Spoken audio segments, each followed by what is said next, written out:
1993, she has worked as a lecturer in the KBE College for Women. Since 1994, she has been working in N.S. Ratnam College of Arts, Science and Commerce, Bhanduquest, and now the head of the Department of Political Science there.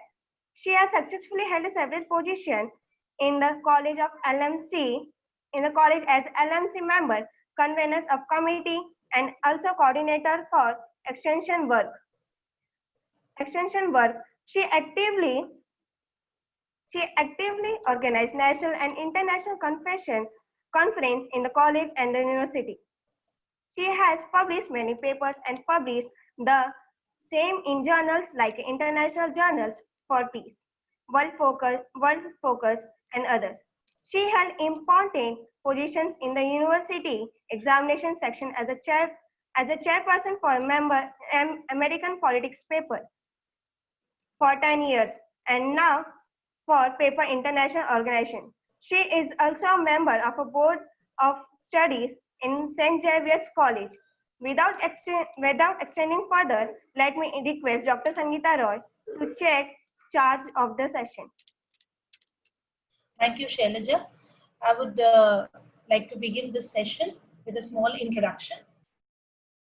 From what I see in this the COVID dialogue, the session that we are handling is a mix of many things. I mean, we are coming up with so many different things. We are talking about the linguistic data that's changing because of COVID. We are talking about the security issues. We are talking about the sustainable goals.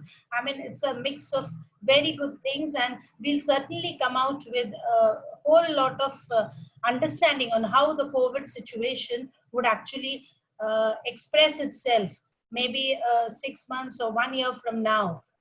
This pandemic is actually tipping the world into a dangerously volatile new phase.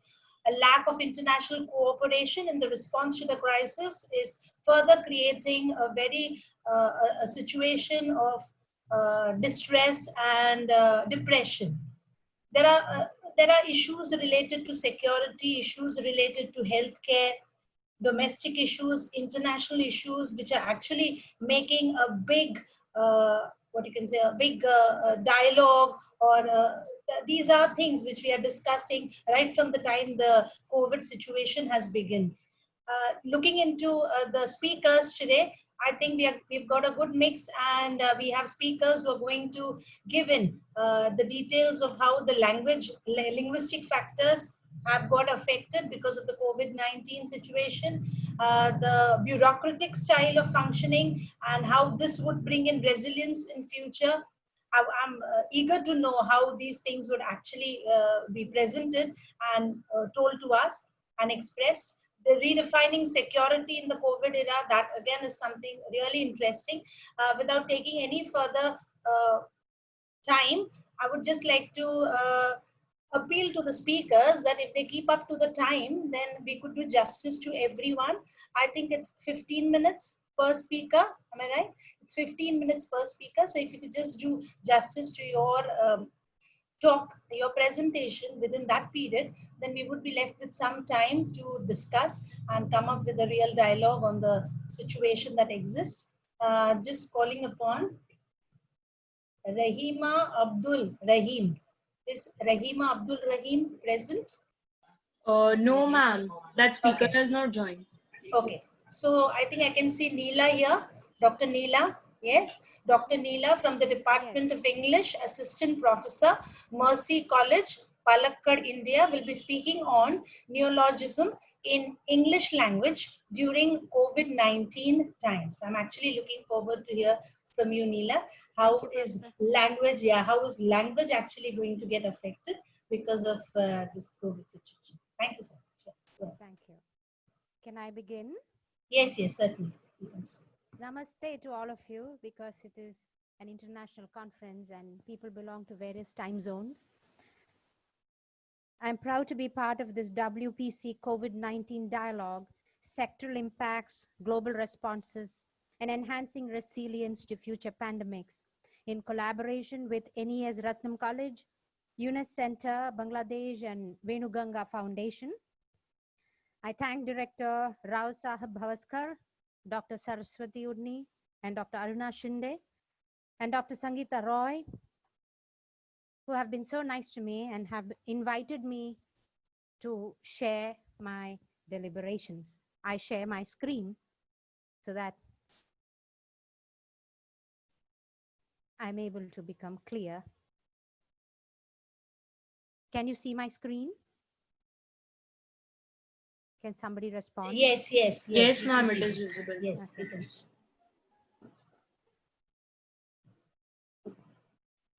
So I start at 2:18. I have to keep to time. Neologisms in English during COVID-19 times. What may happen? I rushed through my first 10 slides because I prepared this for an hour. So I have to cut short now. So what may happen? A great time for language buffs it is. COVID-19 times. We have antecedents earlier too. Old English period comes up to approximately 1150 AD. There were derivations, language kept changing. Celtic, Roman, Latin, French, Anglo-Saxon, Scandinavian. I have 2 lines on the screen, which you may not be able to read if you do not know Old English, but you can see that we do not understand much of those, and the transcription is given below. Thunder comes from heat and from moisture. The air draws the moisture to it from below and the heat from above. So you have different words for even heat and moisture. Heaten, wheaten for moisture.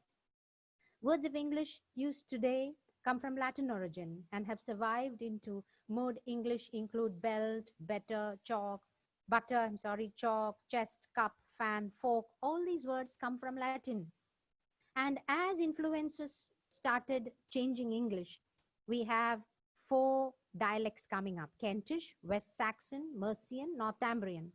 Then we have the Middle English period, 1066 to 1500. England emerging as a distinct nation, domination of Roman Catholicism, trade, Oxford University established. A pandemic then too called Black Death, which reappeared in 1362, 1367, 70, kept changing English. Corruption of the church, Reformation, Renaissance. Wycliffe's Bible translation changed English. So Middle English kept moving on towards modern English. That's between 1475 and 1630 when the printing press was invented. The most important thing that happened to English during this time was the great vowel shift. You have the long vowels. You have might, you have meat, you have mate, may, a, e sound, mate. All this happened to English. Bible influences, let there be light, the prodigal son, my brother's keeper. Shakespeare changed English. A huge vocabulary, he had 34,000 words, and he gave 2,000 new words. The Elizabethan age, science and technology, trading, all gave new words into our English. During the period, a number of sets of vowel sounds that had formerly been distinct became identical, while their spelling distinction was largely maintained. So what happened was the spelling remained, but the pronunciation changed. There are more changes. For example, the initial K and G ceased to be pronounced before N. Knight became night, gnaw became gnaw, as did initial W before right. Final B and G ceased to be pronounced after nasal sound. Lamb, hang, lamb, hang. We do not do that anymore. So similarly, changes happen. So sometimes I remember one of my professors telling me, Gorty can be fish because GH is F in rough, O is E in women, and TI is churn section. So that much of disparity happened in English language. Spelling remained, but pronunciation changed. Now, what's the late modern English period, 1800 to the present age? Industrial Revolution, British Empire, adopted words, science, nuclear, oxygen, vaccine we have. Technology gave us engine, electricity, telephone, and a lot of loan words. 300 years from then, 80% of people outside England started speaking in English. The motive was profit from the colonized countries. Easy for the colonized to learn English rather than the colonizer learning the multiple languages. There was order, and because of that, political unity, Creoles got created. You have African, American, Indian, New Zealand colonies coming up. You have political correctness, words in English language to be correct and express yourself, feminism, lesbian, gay, bisexual, transgender, lot of innovations. Pandemic will bring changes. So within 5 minutes, I move on to my main topic. But the pandemic will still change language broadly construed. It will bolster the longevity of its diversity. Most of us live in a home where English is not the mother tongue, but Yet, English has had its changes. What will happen to English during this COVID-19 period when everyone gets back? We have millions of families that have been locked in. Now, reality has physical dimensions. Dynamic coherence is a requirement of social life. Social reality emerges through language. And if there is a change in language, there is going to be a change in civilization too. Therein lies the power of discourse. So we have the digital generation, online existence, newspapers, journals, diaries, ebooks, natural disasters, and now a pandemic. Diseases did change vocabulary earlier too. We had the yellow fever, we had the Spanish influenza, now reduced to Spanish flu, poliomyelitis, that is polio. You have AIDS, SARS, and now we have COVID-19, the new term. Irrespective of what your mother tongue is, there is that word which has overwhelmingly dominated the globe and our language, COVID-19, a shortening of coronavirus disease 2019. So called because they resemble the solar corona. There are many ways in which language has power. The way the people are described by others can directly affect their lives. The disease has altered the lives of billions of people. It has ushered a new vocabulary to the general populace. It encompasses specialist terms, new acronyms and words to express social imperatives. Great social change brings great linguistic change too. These are extraordinary times, and the OED, Oxford, dictionary, lexicographers are busy adding more and more words. Now, many of them had existed earlier, but they became popular during the last 3 months. So work from home, WFH, working from home, self-isolation, this was recorded in 1834, but has become popular now. You have infodemic, a portmanteau word from information and epidemic. The term came in 2003 for the SARS epidemic. The phrase shelter in place, a protocol instructing people to find a place of their own and stay there safely. They're occupying until everything is clear. You have social distancing, first used in 1957 and was originally an attitude rather than just a term, referring to an aloofness or deliberate attempt to distance oneself from society. But now it has become part of COVID-19 dialogue.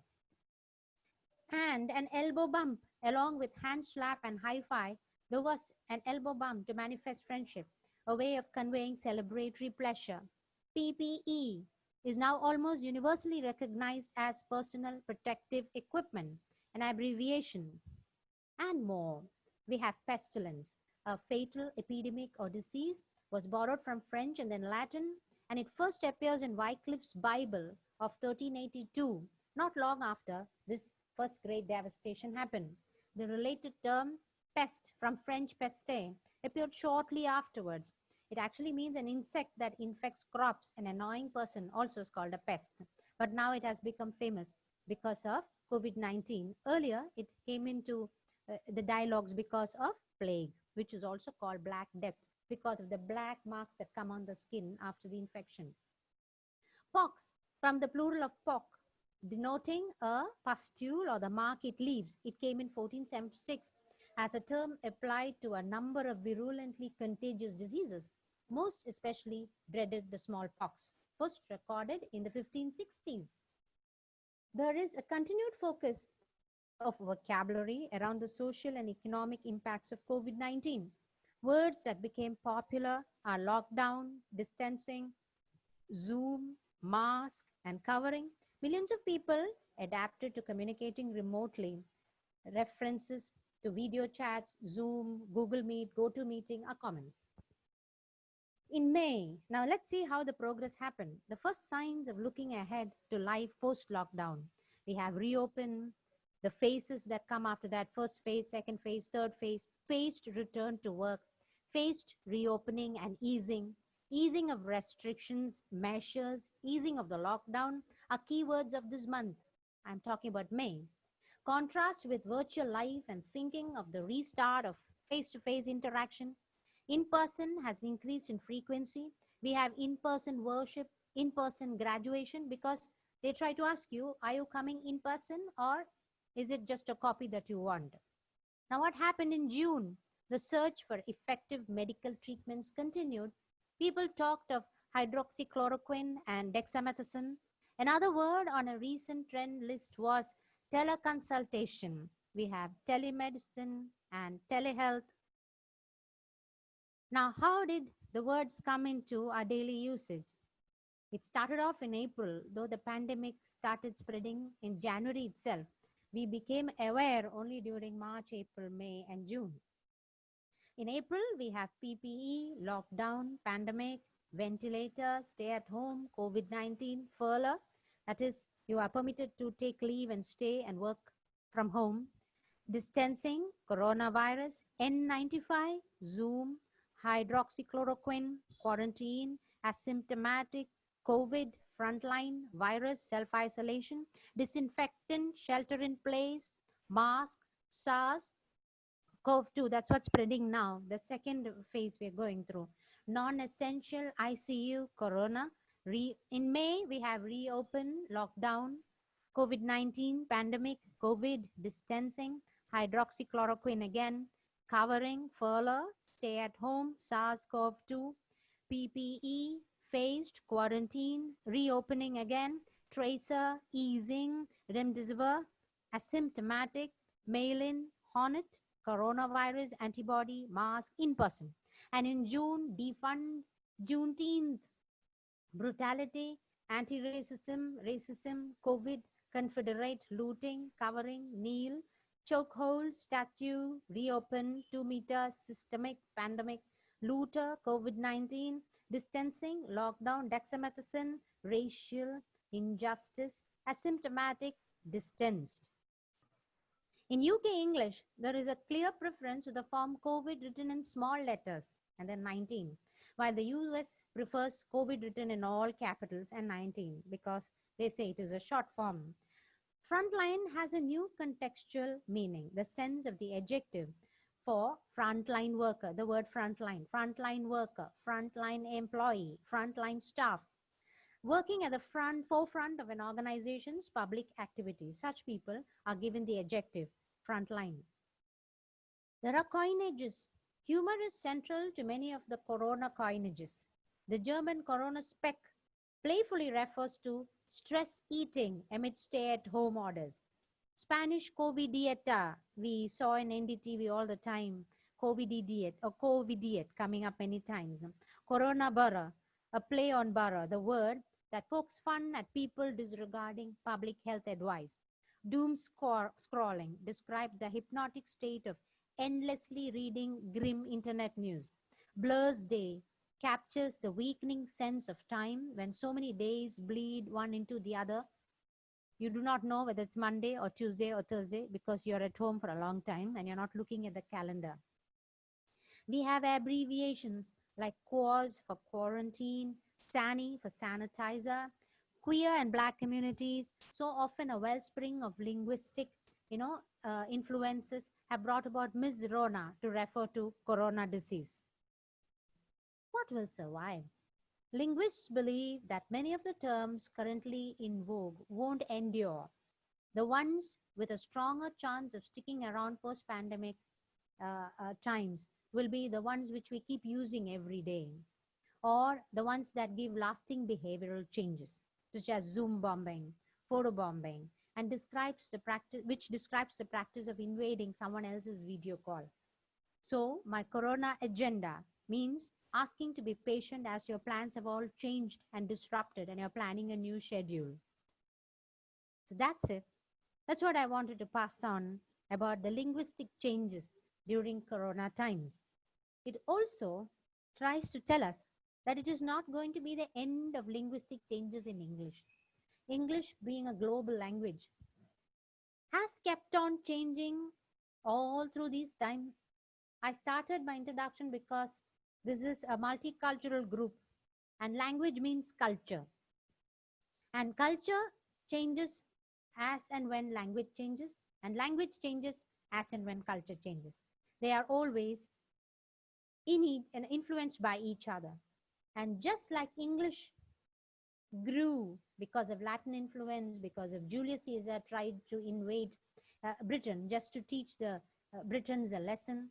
And when French people ruled England for 200 years, And then when the Angles and Saxons ruled England, language keeps on changing. It is never static. It keeps on changing. And those language buffs are always interested in the way linguistics change, or how English language, if I have to talk only about the phonology of English, because I'm a teacher of English, how English changes.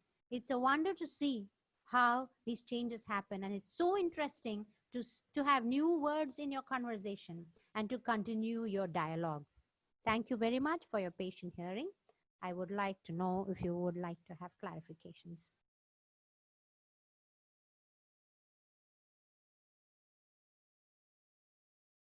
I think I have stuck to time.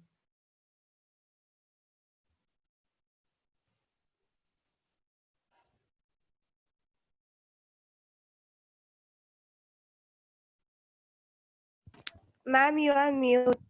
Ma'am, I can't hear. ma'am, you are mute.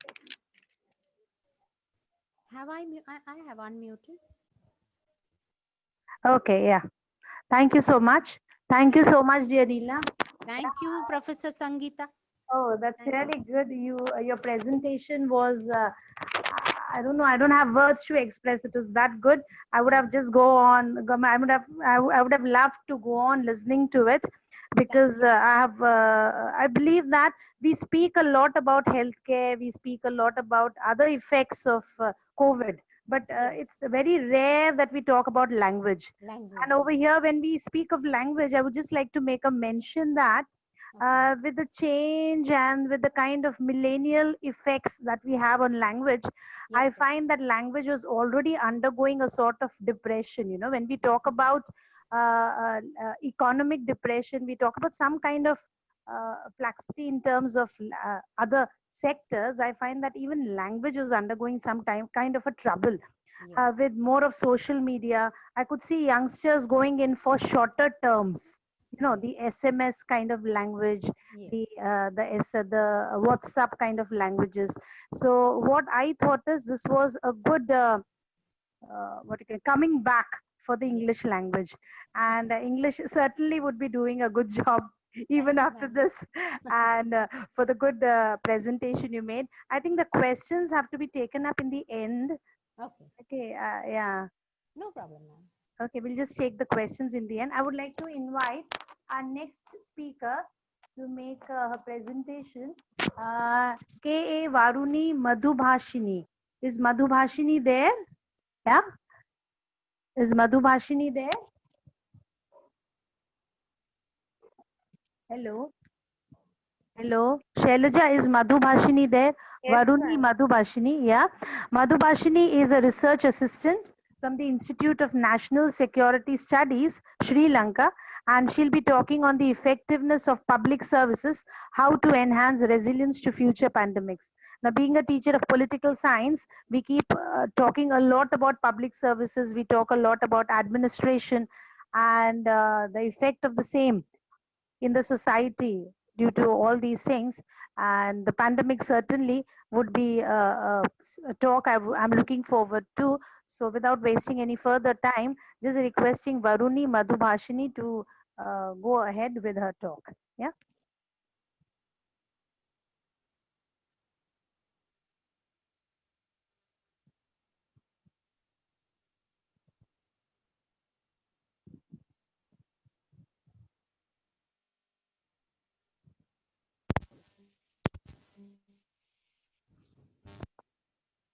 Hello. Am I audible, ma'am? Yes, yes. We can hear you. We can hear you. Ma'am, there's a small issue. Still, I'm trying to recover my network issue. Could you please give me a little bit time to Yes, yes. Same here. Same here. I had logged out from one device, so I logged in from the other. I may probably get back to the previous one, so I'm also going to take some time. Maybe a minute or so. Yeah, a minute would do. Yeah. Shall I come as a last person? Okay. Because still I cannot open my video or whatever. Okay. Please get that done. Can we have the other speaker now? Sampurna Goswami. Is Sampurna Goswami present here? Sampurna ma'am. Goswami, yeah. Assistant Professor, Sukanta College, University of Calcutta, and Associate Fellow Honors at Kalinga Institute of Indo-Pacific Studies. Sampurna Goswami is going to speak on redefining security in the COVID era, perspectives from Global South. We're just looking forward to you, Sampurna, to come up with very good points and help us out know more about how the security issues would get handled in the present COVID era. Just going over to Sampurna. Yeah, you can go ahead. Sampurna, I think you have to unmute. You have to unmute yourself. Ma'am, You have to she is unmute. unmuted.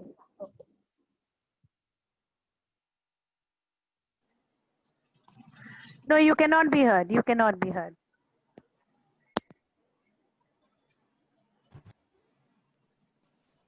Am I audible now?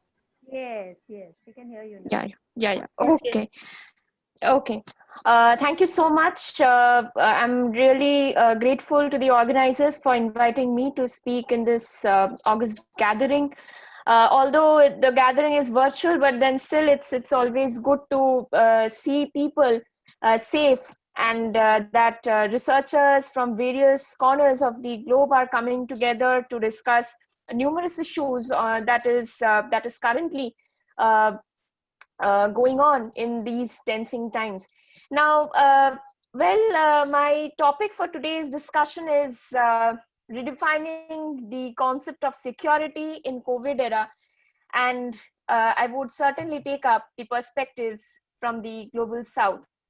Now, before going on to the idea of how the pandemic has changed, or rather I would say has added on to the existing notions of security, it is very important to understand that what exactly security denotes when it comes to the idea of Global South. Now, the orthodox thinking on security essentially defines the connotation in terms of say territorial integrity, protecting the state sovereignty, or protecting the nation and the population from external aggressions and violence. In other words, it is basically the protection of the country and the nation and the people. On the contrary, there is also a new thinking on security, and that is much broader in terms. And when I talk about broader aspect of security, then that actually includes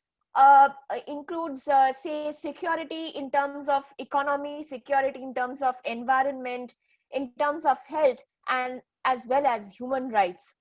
In other words, if state-centric notion, that is military sense of security, which is essentially which essentially enhances the role of state.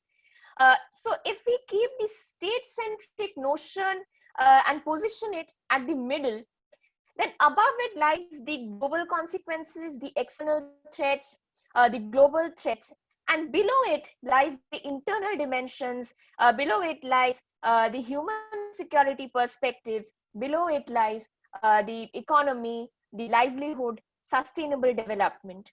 But beyond this particular model, there lies two other threats that should essentially be placed outside the global consequences and the internal dimension, and that is the environmental threat, and second comes the bio threats, or the threats that arises out of biological hazards.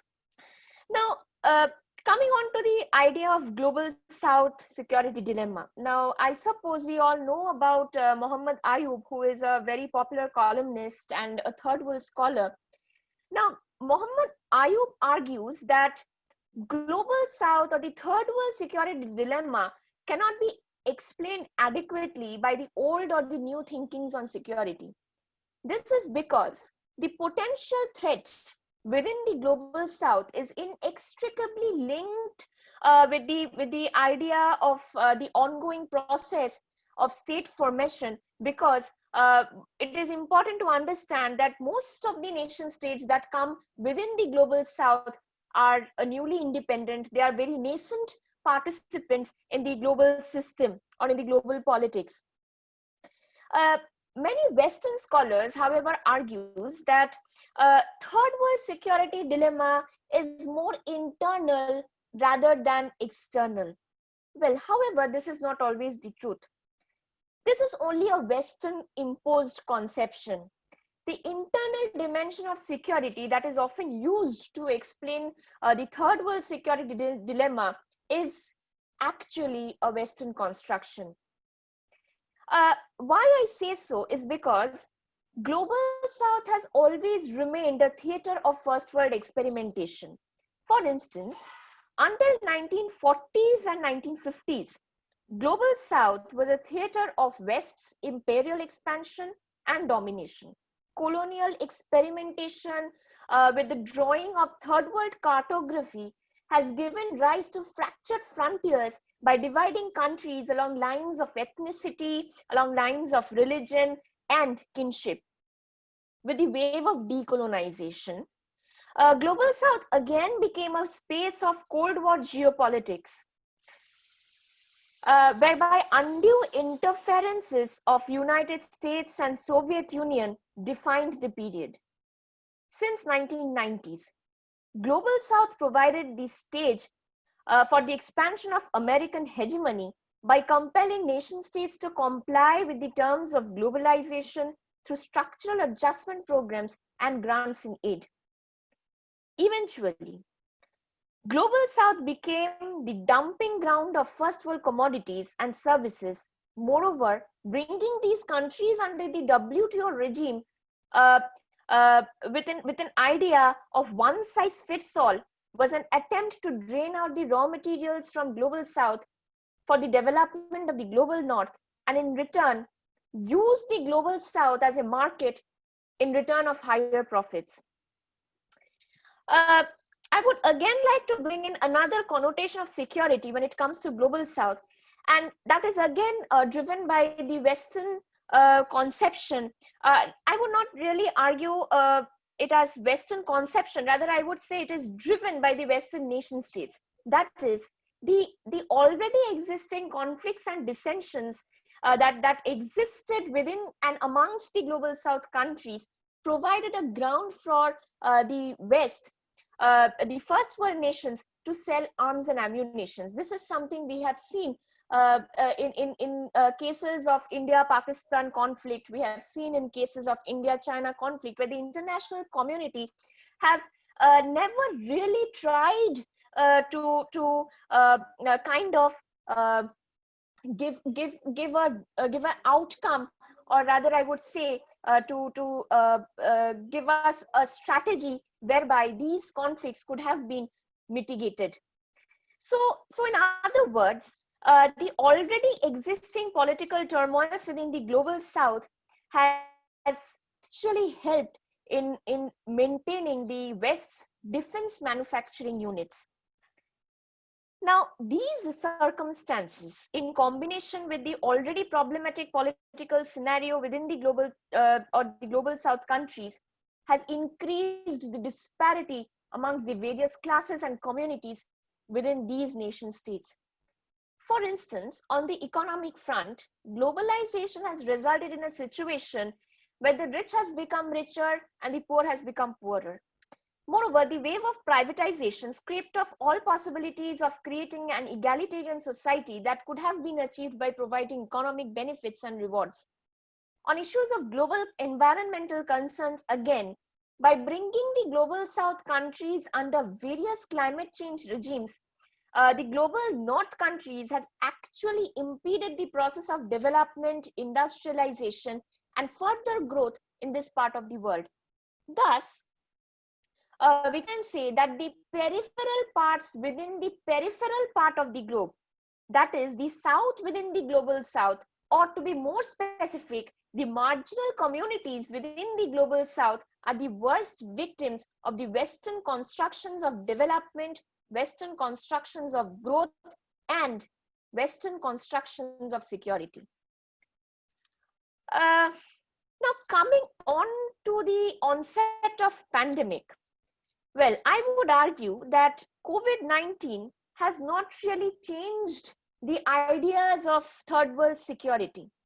Rather, I would say that it has only added on to what had already existed as a definition of third world security dilemma.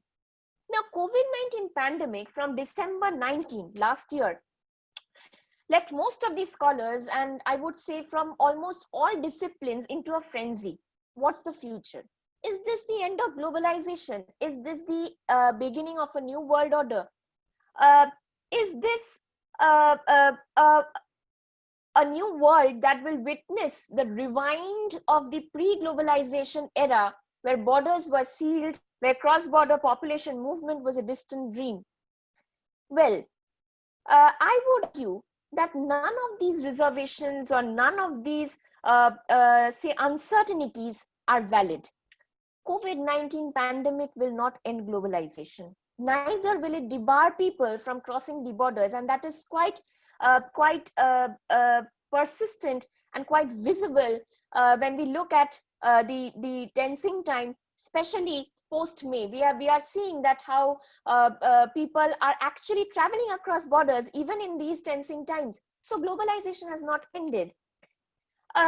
So what I would say is that globalization will remain, so will its fallacies. It might only diverge itself in newer forms. Thus, the post-COVID era will witness new multitudes of global north countries where most of these Western nations will race minded in pharma diplomacy. And that is something we have already seen. We have seen how India as a country has actually enhanced its soft power capabilities by exporting hydroxychloroquine. So pharma diplomacy will be a new normal in the post-COVID era. Again, there is another factor that comes in. That is the race for acquiring patents of vaccine. This is again something very important. Although we are still uncertain whether any of the vaccine will ultimately succeed or not. But if one succeeds, then there will be a race to get the patents. So in other words, what I'm trying to argue actually is that the North-South divide will not really change. The North-South divide will continue. Now, there is again this idea of imposing the Western constructions of security. For instance, in the initial stages of the pandemic, when Europe and the Americas were devastated by the virus, the international organizations like the World Bank, the IMF, they were still busy to construct a reality whereby they argued that the worst impact of the pandemic will fall upon the global South. Well, there is no place for argument that this is true, given the infrastructural backwardness or the socio-economic fabric of most of the global South countries. But then again, this is partially true. The ways in which most of the underdeveloped global South countries have combated the virus is commendable. Best examples could be drawn from the countries of the Southeast Asia. Yet the West's attitude of constructing and thereby imposing realities continue even in the COVID era. Coming on to the questions of security. As I've already mentioned, that it has not really changed the definition of the third world security, but has only added onto it. To a large extent, security now is a combination of human security aspects and social constructivism in the backdrop of third world security perspective. Now, I've already to some extent given an idea of what exactly the third world security dilemma is. But what I have not given is the social constructivism. What exactly is social constructivism? Now, social constructivism is basically a theory, and I suppose many of us might be knowing about this, where society constructs the potential threat. Now, if you look at the third world or the global South countries during the COVID times, you'll see that there is a growing psychosocial dilemma regarding COVID patients. And this is arising out of social problems like illiteracy or poverty. This is further dampening the social fabric of these countries. In other words, COVID patients are now considered as potential threat for majority of the population.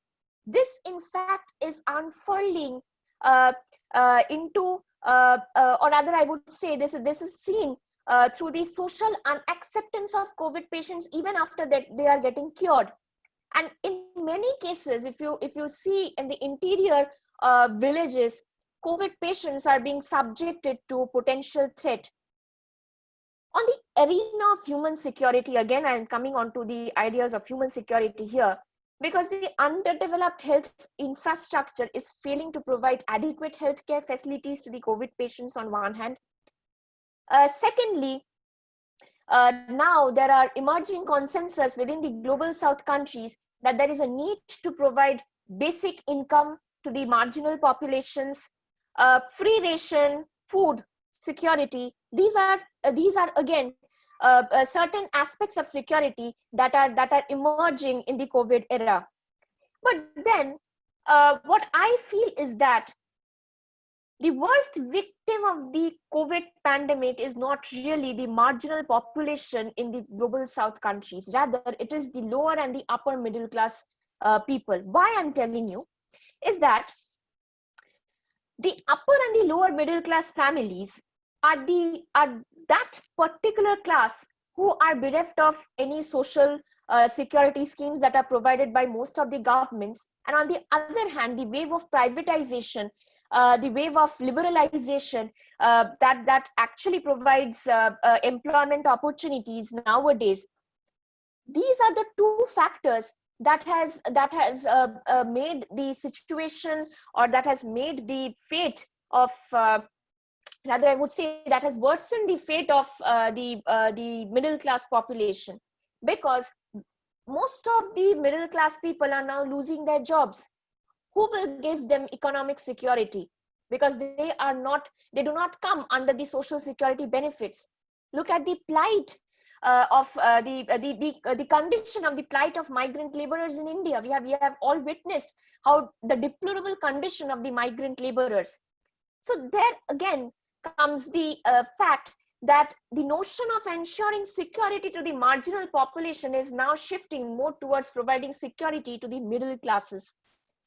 To add on to these internal dimensions, it is again important to state here that COVID-19 or the pandemic has not ended the global or the external notions of security. Because if we look at the Chinese expansion, the aggression, we'll see that COVID-19 or the COVID pandemic has actually given them an opportunity, not really China, but there are many other countries, even North Korea to some extent. The pandemic has given them an opportunity to expand their aggressive tendencies and policies. On the other hand, if we look at the ideas of diplomacy, nothing has changed. Because if we look at the peace deals, the Afghan peace talks, we have seen the Bahrain-Israel talks. We have also seen how in the Indo-Pacific, military logistics pacts are being signed, naval bases are being, or the naval capabilities are being increased. So geopolitical ambitions are still intact. So external notions of threat has not altered in the COVID pandemic era. At the same time, it is also important to state here that besides the global consequences within the internal dimension, again, identity has come into question, because we have seen how COVID-19 has given rise to a renewed phase of anti-racist movements. We have seen how individuals have been targeted, how communities have been targeted for violating lockdown norms in many global south countries. So identity question has again come into the fore when it comes to the pandemic time. Here I would like to state that closure of borders, this is something which the pandemic has again brought into. Why closure of borders? Because, quote unquote, people from the neighboring countries are carrier of virus. This has become a construction. This is how the society has constructed immigrants.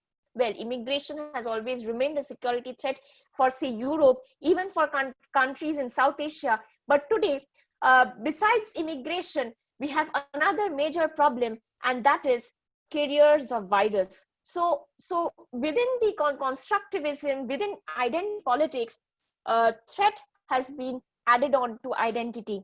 And this threat is nothing but the carrier of virus. So therefore, to conclude, I would say that pandemic originated as an external threat, and that was mooted in the orthodox idea of state-centric notion of security. It then gradually evolved into internal security dilemma by bringing in the ideas of human security, social stigmatization, social constructions of threat. And in order to address these internal dilemmas, states were compelled to implement the ideas of closed borders besides addressing the external threats ensuing from global changes, thereby going back to the ideas of state-centric notions of territorial integrity, protection of sovereignty, protection of borders, and also constricting cross-border movement of people. In other words, the new notions of security in the COVID era can be defined as an amalgamation of human security, both in terms of freedom from fear, fear as in violence, external threat, fear in terms of life, right to life, health, and freedom from want, that is economic security, food security, within the broader perspectives of orthodox notions of state-centric security. This is where I conclude my presentation, and this is what I think the pandemic has given rise to or has added on to the ideas of security. Thank you.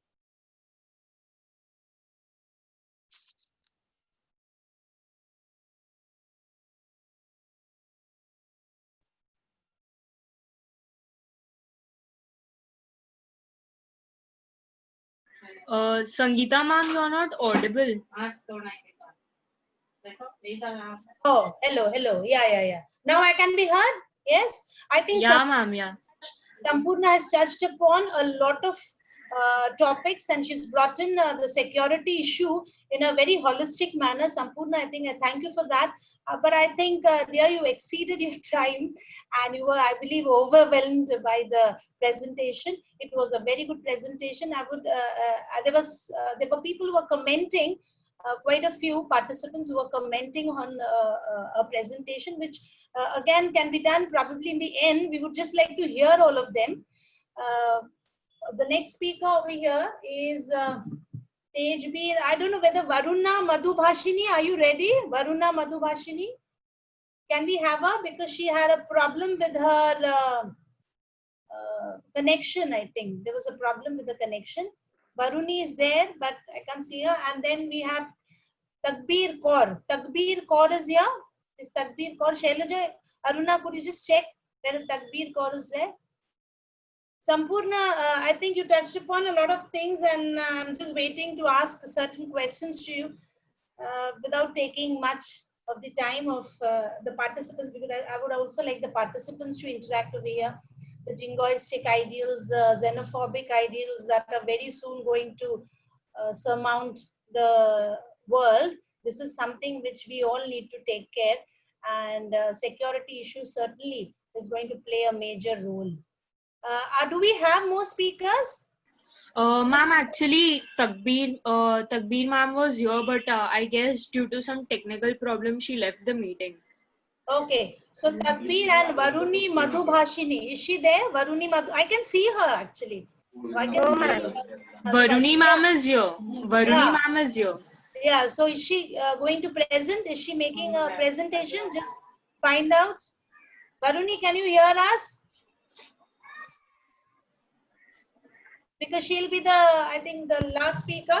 If Takbir Kaur is not there, and if we do not have Rahima, then we'll have. Ma'am, Takbir Kaur will join very soon. I will call her. Okay. Hello. She was there. Yeah, Varuni. I think Varuni is making an attempt to speak there. Okay. We'll just Okay. Ma'am, am I audible? Yeah, Varuni, are you Varuni speaking? Yeah. Okay, I'll just speak a little about you. K.A. Varuni Madhubhashini, she's a research assistant from the Institute of National Security Studies, Sri Lanka. We welcome you, Varuni. and she'll be speaking on the topic effectiveness of public services, how to enhance resilience to future pandemics. So she'll be speaking on the public services, and certainly bureaucracy would be handled over here. So we're looking forward to hearing from you, Varuni. Yeah, you can take over. But please try and stick to the time, because we are anyway running short of time. Please try and stick to the time.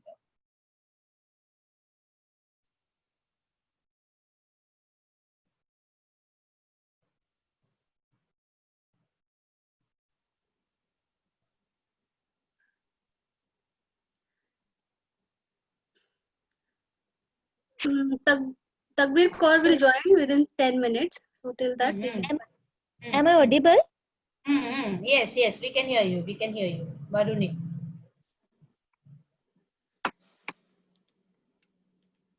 You can Videos. start. Yeah, you can start. Yeah, please start. Thank you so much, and I'm really sorry about the technical issues.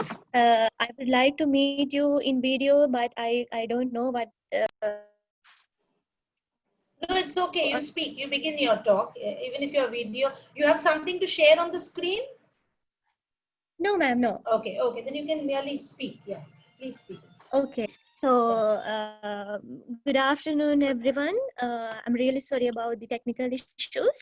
That technical issues also we have to experience as a result of this COVID-19 pandemic.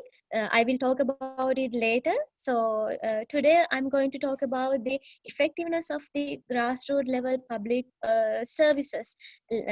To how to resilience the aftermath of the future pandemic. So when it's come to the COVID-19, we have experienced that COVID-19 was the most controversial term which used in the 2020.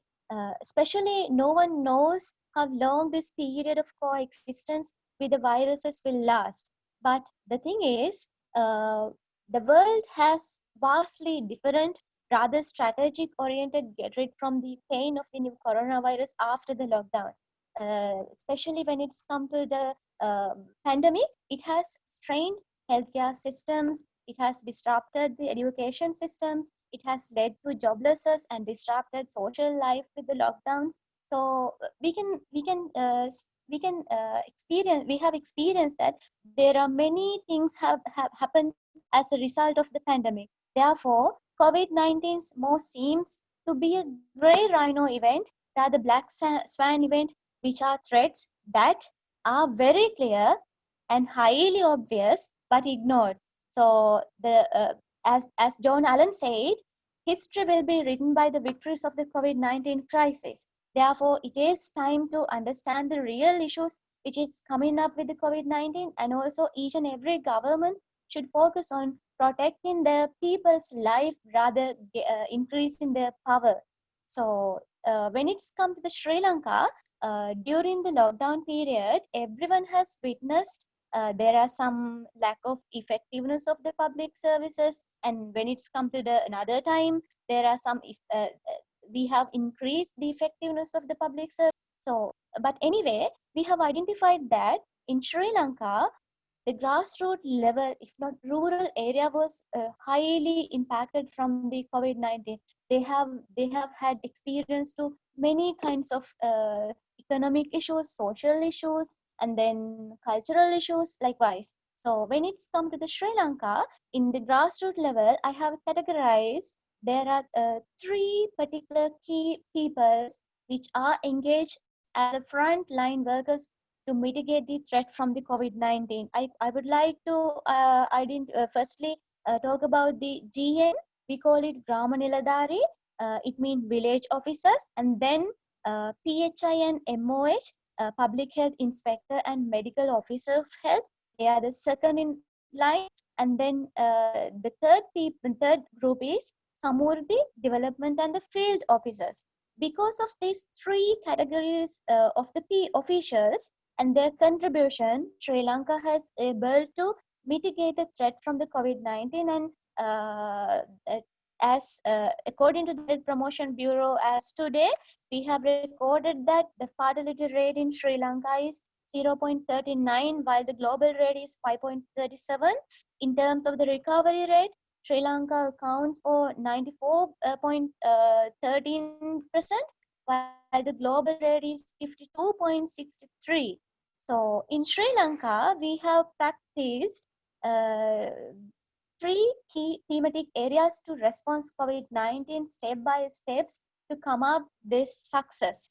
I call this is a success which we all gain from the Sri Lankan perspectives, because we have experienced that the whole world is battering from the COVID-19 perspectives, but in Sri Lanka we were able to manage it in some kinds of positive level. The secrets and the strategies of the COVID-19 successive story of Sri Lanka, that we were followed 3 T's. It means testing, treating, and the tracing. So these 3 thematic areas, there are that which I earlier mentioned. Those 3 officers were worked as the frontline officers of these 3 key thematic strategies. It means GNs, PHI and MOH, and Samurdhi and the development field officers. When it's come to the GNs, they are the Sri Lankan public official appointed by the central government to carry out administrative duties in Grama Niladhari division, which is a subunit of a divisional secretariat under the Home Affairs Division of the Minister of Home Affairs. Implement all administrative function of Grama Niladharis, performing their duties in 4022 GN divisions under 332 divisional secretariat division all over the world. So during the pandemic period, they closely monitored the pandemic's movement right after the first case appeared in the nation, and using human intelligence, Triforces, they have tracked any potential COVID-19 suspects and sent them directly to the quarantine centers. So they are the main guardians which mitigate the threat from the COVID-19 in Sri Lanka. And when it's come to the second key group of the people, they are the PHI and the MOH people. So they have coordinated with public and private institutions, and they went to the from the government GNs. They were able to get to know about where the positive suspect cases are located, and they went to them, and they directed the positive suspected cases into the quarantine centers. So with collaboration of the Sri Lankan military forces and the PHI and the MOH, the COVID suspected cases, we were able to mitigate the suspected cases, and we were able to mitigate the spreadness of the COVID-19 viruses. And when it's come to the last group of the people, they are the Samurdhi and other development and the field officers. So in order to prevent shortage of the essential food supplies, they have introduced various kinds of development projects in Sri Lanka. They have motivated the people to focus on the home gardening and focus on self-sufficiency, self-reliance, like to supply their food shortage by themselves. So these 3 key pillars have been identified as the main grassroots level officials we should have to strengthen to mitigate the threat from the future pandemic. According to my research, I have been able to came across with different recommendations. This is what I need to highlight through my presentation, because I don't want to discuss about the things what we have done in Sri Lanka to mitigate the threat, but I need to improve the effectiveness of the grassroots level public officials, because we need to prepare for the future pandemic. So these are, I would like to looking at the loopholes of the public services to resilience in the aftermath of the future pandemic.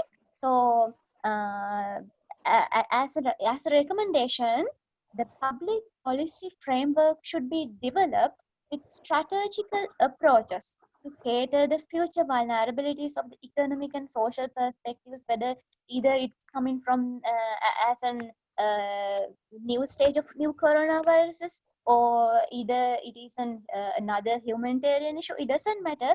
We have to prepare, and we have to specially strengthen the grassroots public level officials to motivate them to be a back shield to protect the people, protect the rural areas people, especially because they have experienced several kinds of difficulties during the pandemic period.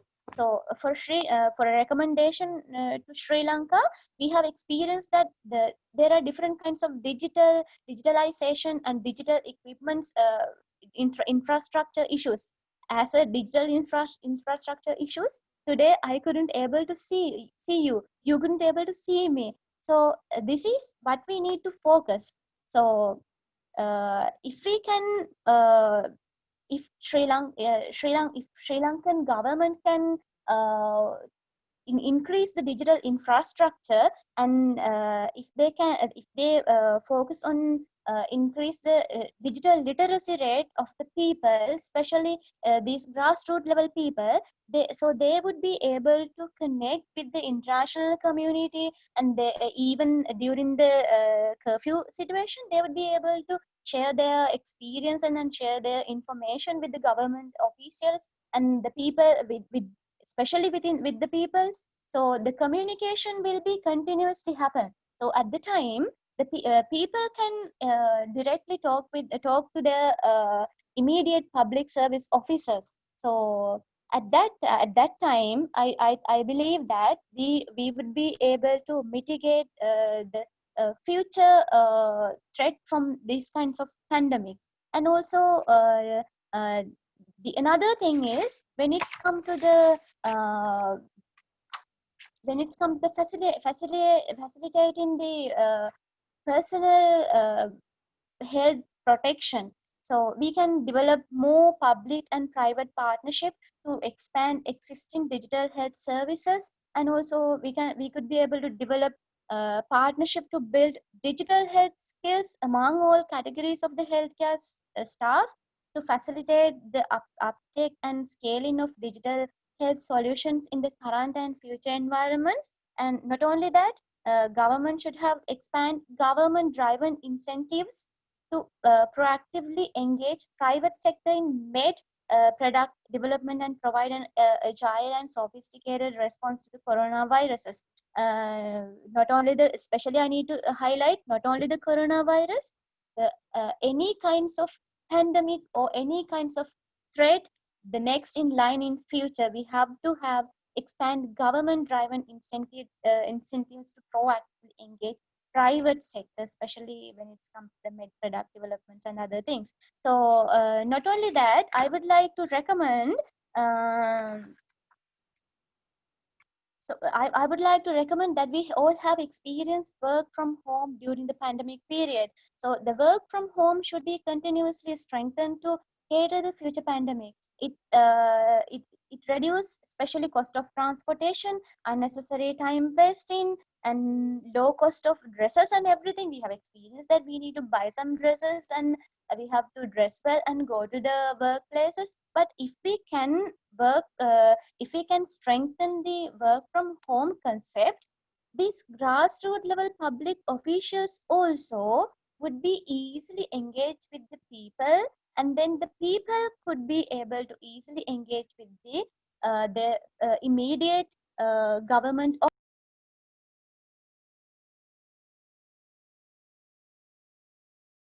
At this point, because we all are having different kinds of issues when it's come to the social and cultural lives. Therefore, work from home should be continuously strengthened to cater the future pandemic. Not only that, self-reliance and self-sufficiency is the best opportunity to cater to mitigate the threat from the COVID-19. So when it's come to the Sri Lanka, we have experienced that we were coming as a great citizen who are having great history from the agricultural side. So we can I don't think it is 100% able to be in a self-sufficient country, but we have to manage even 50% of the self-sufficiency, because we cannot depend on the neighbor countries in 100%. We have experienced that. In as an example, when it's come to the rural area people, they were experienced that the shortage of food supplies, and they were experienced about the shortage of their day-to-day life needs. So at that time, if these three categories of the people, GNs, PHIs and PHI, MOH, and also field officers, including development officers, if they able to motivate the people to come up with self-sufficiency, even in a half percentage, so they would be able to mitigate. They would be able to facilitate themselves by by Baruni, can we by have you? Can we have you to wind up? Baruni, can you just wind up, dear? Yeah. Hello, Yes. am I audible, ma'am? Yes. Yes. Please wind up, Baruni. We'll have to continue the other sessions also. Hello, Yeah. Sangeeta ma'am. Yes. Yeah, Takbir Kaur, she's going to join now. She's You want going to to join because Already joined. She's joined already. Okay. Yeah. So Okay. Let me conclude my presentation. So Yes. the Yes. thing is, I really wanted to highlight in Sri Lankan perspectives, we have experienced that there are three particular categories of the people, as GNs and the PHI, MOH, and development officers. They are the frontline workers in grassroots level. So each and every in Sri Lankan government, we have the responsibility to improve these people's qualities, and the Sri Lankan government should engage with them indirectly to incorporate with these three categories to come up with the successful control in pandemic period. So the most important thing is we have to focus on people centric policy. That is the most important thing. So throughout my presentation, I really need to highlight there is an there's an urgency of like focusing on self-reliance and self-sufficiency, as well as people's first policy, and also the decentralization, digitalizations of all government service is essential. I'm really sorry for the taking your time. Thank you, Varuni. Thank you so much. Varuni has raised many big questions over here and has also spoken a lot about empowering the lowest in the rank of the society, going up to the grassroots level. And I believe the Sri Lankan experiment is going to be a very good example set before all of us. So thank you, Varuni. Maybe later we can have some comments if there's time left from the audience here. Okay, now calling upon Takbir Kaur, a research scholar from the Department of Political Science, RGNUL, Patiala, Punjab. She'll be speaking on impact of COVID-19 on Sustainable Development Goal 6, special reference to water. So that I believe is something really very important, since we all are talking about hygiene, we are all talking about taking care of ourselves during this particular pandemic. This issue of reference to water and how we are going to look into the COVID situation and the effect on water resources is something very important. Takbir, can we have you? Can you speak? Yeah, can you start, please? Yes, ma'am. Yes, yeah, ma'am. Ma'am, please, is please I begin. audible? Yes, but Okay, there's some thank you, ma'am. Thank you. Ma'am, background coming. There's a background sound coming. Takbir, can you just go to a place a little more silent? place where you'll have less sound coming on the background. Yeah.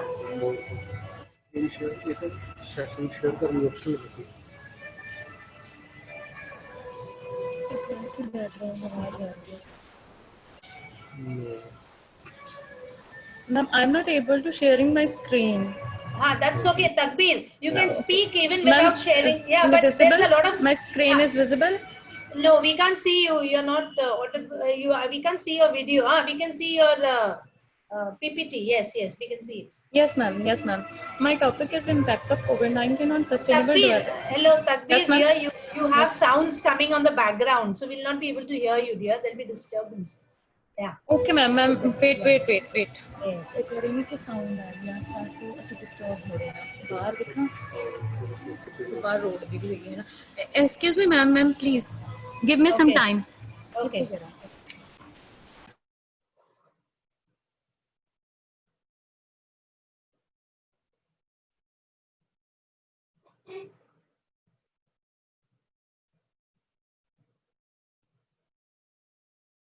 Hello, Aruna. Hello, Aruna. Aruna. Aruna. Surbhi, how much time is left for this session to end? Ma'am, we have to wrap this session before 4. Yeah. Oh, before 4 o'clock. Okay, okay. So we have some time left. Yeah. Because I don't know how long Takbir might take 15 minutes. And then we'll have if time permits, then we can have the question answer session.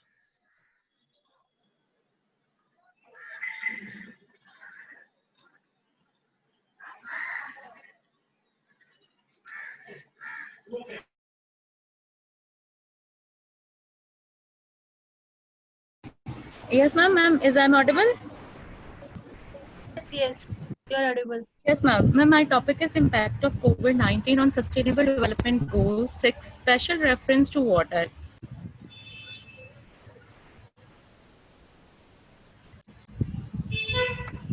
Ma'am, introduction and start from introduction. The basic, I would like to present a PPT. During the COVID-19 outcome, the entire world is dealing with the numerous of the new challenges. The impact of COVID-19 is visible on the every sector, and the effect of COVID-19 can be seen on the Sustainable Development Goal also. There is an indirect link between the COVID-19 and Sustainable Development Goal.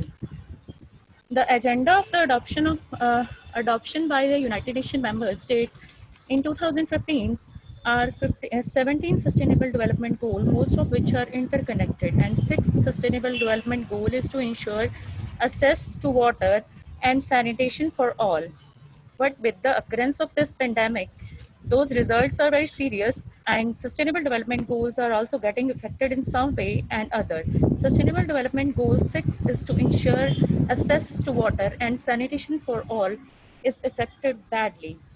And the objectives of my study is to identify the impact of pandemic on sustainable development goal 6, special refers to water, and to identify some suggestions and measures to overcome the risk of the water scarcity. The goal is divided into the 6 targets. Sustainable Development Goal 6.1, achieve the universal and equitable access to safe and affordable drinking water for all. The only defense against the pandemic is that we wash our hands frequently, 20 seconds each time. The effect is clean water remain the most important preventive health measures in the world. And a proper hand wash involves lathering soap and scrubbing hands on the both sides at least 20 seconds, according to WHO guidelines.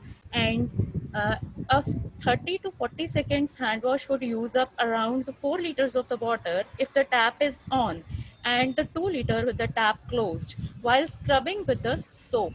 And around 20 to 40 liters of the water is used up to every day, with the assumption that every person clean her hand at least 10 times a day instead of using an average of the 5 times a day. A family of the 5 members would thus need 100 to 200 liter of the water per day only to wash a hand. This would result in the generation of about 200 liter of wash water per liter, and 20 to 25% increase in the water demand that generate a wastewater from the human settlement. And this table shows the estimate, the water used in the five-person households, the period of the time per day and per month. Like the water used every 20 seconds in a liter, 100 per day, and 3100 per month. And then wastage water, like wastage water while scrubbing the soap every 15 seconds in a liter, and 150 liter per day, and 4650 per month. And same the wastewater generation in liter, like 225 liter water is waste, and 6975 wastage per month. And lack of the access to clean water affect the vulnerability of to disease and ill health. And hand washing and good hygienic practice unlock the benefit of the water and sanitation services. The need of the hour is also to establish a commonly agreed method to assess the affordability, as payment for the service should not be barrier to assess the service. In the country where the waste resources are limited, water resources are limited, the government should work on the existing water paradise. And Sustainable Development Goal 6.2 achieve access to adequate and equitable sanitation and hygienics for all, and end up open defecations, pay special attention to the need for women and girls and those of the vulnerable section. It calls for the country to end the open defecation, to ensure that everyone has to access a basic toilets, and to put in place a system of the safe management of excreta. And better sanitation is considered to be one of the key elements in the management of COVID-19 spread. And Sustainable Development Goal 6.3 by 2030 improve the water quality by reducing the pollution, eliminating dumping, and minimizing release of chemicals and materials. Having the proportion of the untreated water and sustainability increase the recycling and safe reuse globally. With the global lockdown, the water bodies are received minimal industrial hazards and solid waste. As a result of this, the quality of the water in the river and the lake has partially improved. However, this is a temporary solution, not a permanent solution, and call the decision makers to revisit our planning approach for cleaning the water bodies. There is a need to have a combination of the approach, like the sewerage treatment plants, influent treatment plants, and decentralized wastewater, solid waste management systems, which will treat the domestic and industrial waste before entering the water body that endure the less pollution. And next one, Sustainable Development Goal 6.4, sustainably increase the water use efficiency across all sectors and ensure the sustainable withdrawals and supply of the wastewater to address the water scarcity and sustainability, reduce the number of the people suffering from the water scarcity. And COVID-19 has brought to a limited light the need to the water pursuit and water-wise to tackle the water scarcity. Awareness and mindset changes are required to use the water efficiently. And Sustainable Development Goal 6.5 implement the integrated water resource management at all levels, including through the transboundary cooperation as appropriate. The adequate integrated water resource management is one of the most powerful tools to ensure the supply of the drinking water and wastewater treatment. The role of the integrated urban water management, integrated water supply and demand, and wastewater management, stormwater, etc., has been suggested as a way out to sustainable water management by the several researchers. And Sustainable Development Goal 6.6 by 2020 protect and restore the water-related ecosystem, including the mountains, forest, wetland, rivers, aquariums, and lakes. The effect of the climate change on the ecosystem cannot be ignored. The instance of the frequent flood and drought is a new normal, and to top it all, and recent the forest fire in USA and Australia are the witness to the effect of the climate change. And there are some suggestions. Therefore, the need of the hour is to chat extraneous plans to overcome the risk of the water scarcity.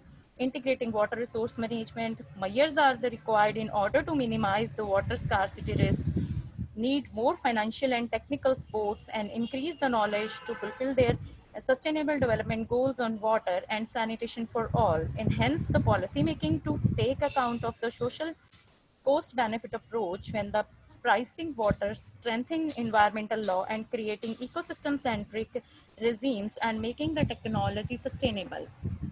Every citizen need to careful in the use of the water.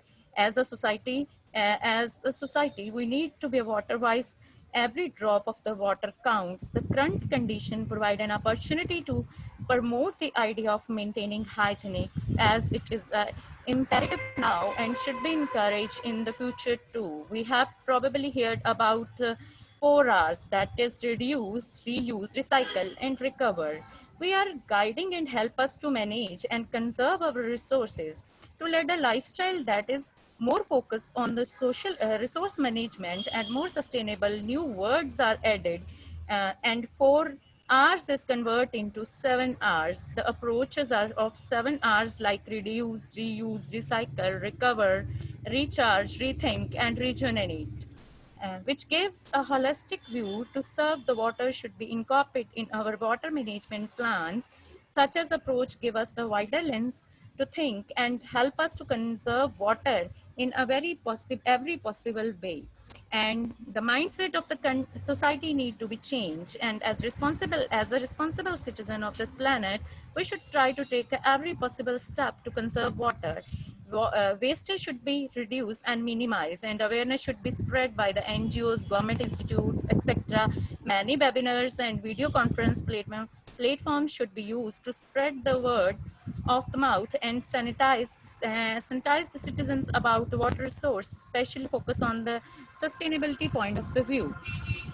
At last, the impact, I would like to say that the impact of the COVID-19 is visible on every sector, and the effect of the COVID-19 can be seen on sustainable development goal.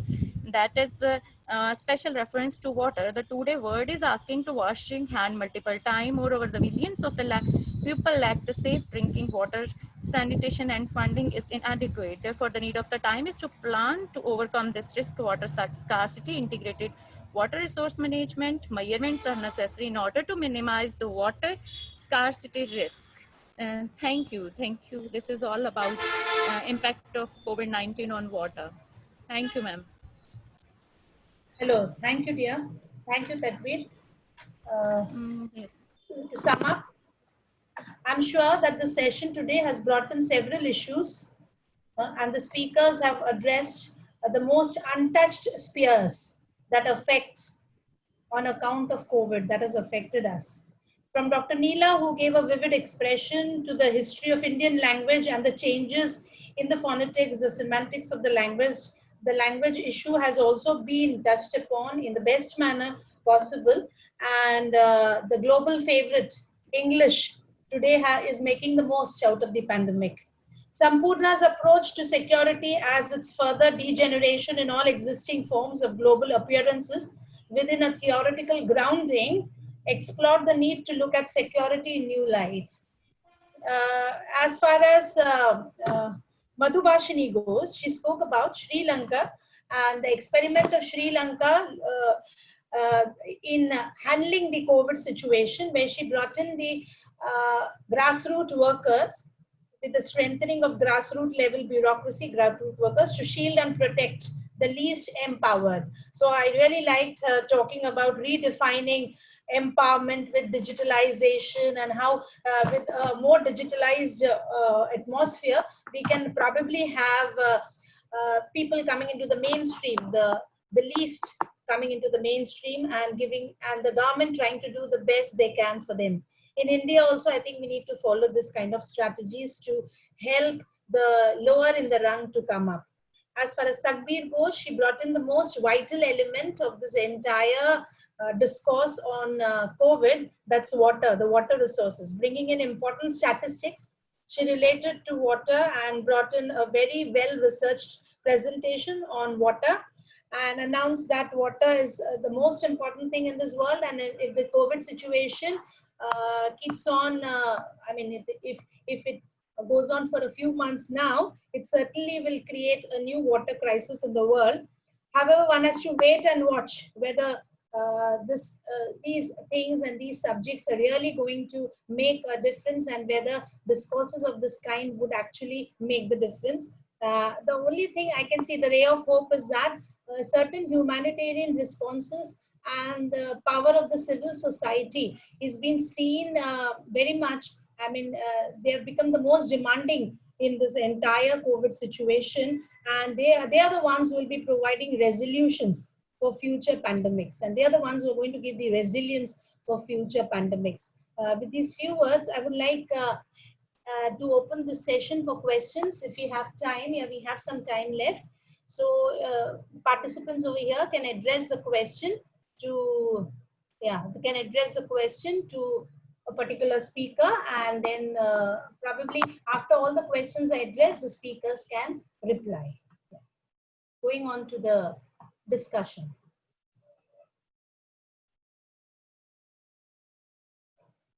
Dr. Paul Rosario.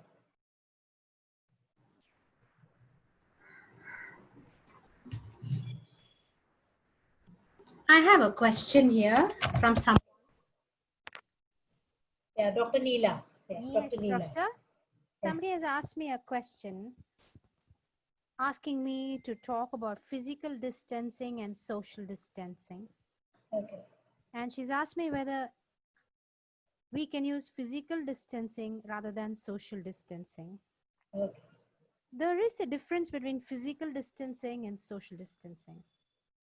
Social distancing means you keep yourself away from social gathering.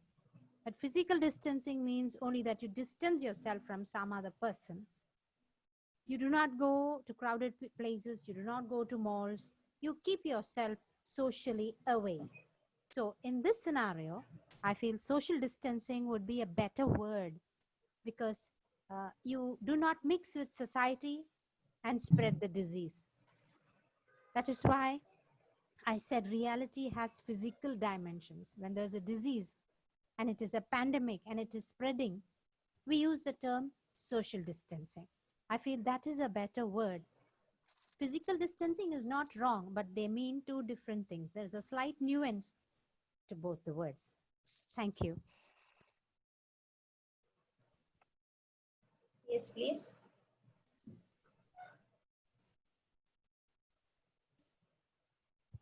Oh, thank you, Professor Manasi. Okay, we have many participants who are youngsters over here. You could come up with your ideas. Yes, please. You could ask questions.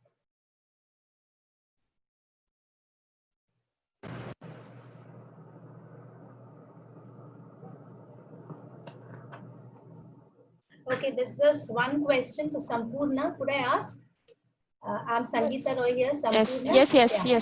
Sampurna, yeah, I have spent a lot of time working on refugees. Actually, my PhD was on refugees. I just wanted to look at how you see the refugee issue in future, and how they become a major question with security as the new normal that's going to come in. And as I told you, the jingoistic platforms and the xenophobic attributes are going to take a new stand now, saying that outsiders would not be allowed. And with Donald Trump in the helm of affairs, you can understand what's going to happen in future with your narration, with your narratives, and with the kind of theoretical grounding that you did on the third world and the global south facing a lot of issues. I think this issue is further going to deteriorate. I wanted your comments on it. Sure, ma'am. Actually, you have pointed out a very important issue, that is the issue of refugees. And I have already mentioned in my presentation. Maybe I wasn't a bit clear in that way. Well, refugee has always been seen as a major threat. Now, this has been a convention when we look at refugees, because refugee to some extent is a pressure on a country's economy, on the country's social fabric. Now, in the new normal, if we look at the post-COVID era, then, well, one thing can be added is that refugees can be a carrier of the virus. Now, here again, as I've already mentioned, the identity, the question of identity, and how identity will be combined with the ideas of the disease, the idea of the virus. And we have already seen that with the onset of the pandemic, many of the nations have decided to close their borders. If we look at India, in fact, I am being a scholar from India, I've noticed that India have allowed international flights, but then India had seized, and rather I would say India not really seized, but rather had closed the borders much earlier in order to constrict the cross-border flow of population. So here again, the idea that the neighboring countries, the marginal populations who will cross the border and come and settle down in the country can become a threat. Not really threat in terms of the economic pressure, not really threat in terms of pressure onto the social security schemes, but here the threat is that they will bring in the disease with them.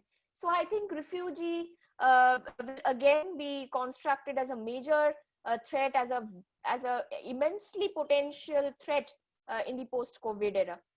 And that will be relevant both for the global south and global north to some extent, I would say. Right. Yeah, I think I got the answer.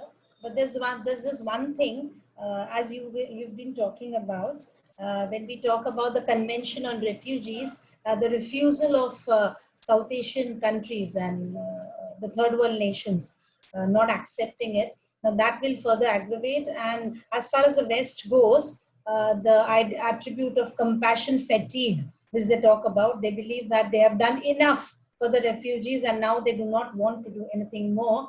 That thing will further aggravate, and I think situations will go offhand. We'll just, it could be the other way around also. Let's see how things. Yeah, exactly. Yeah, right.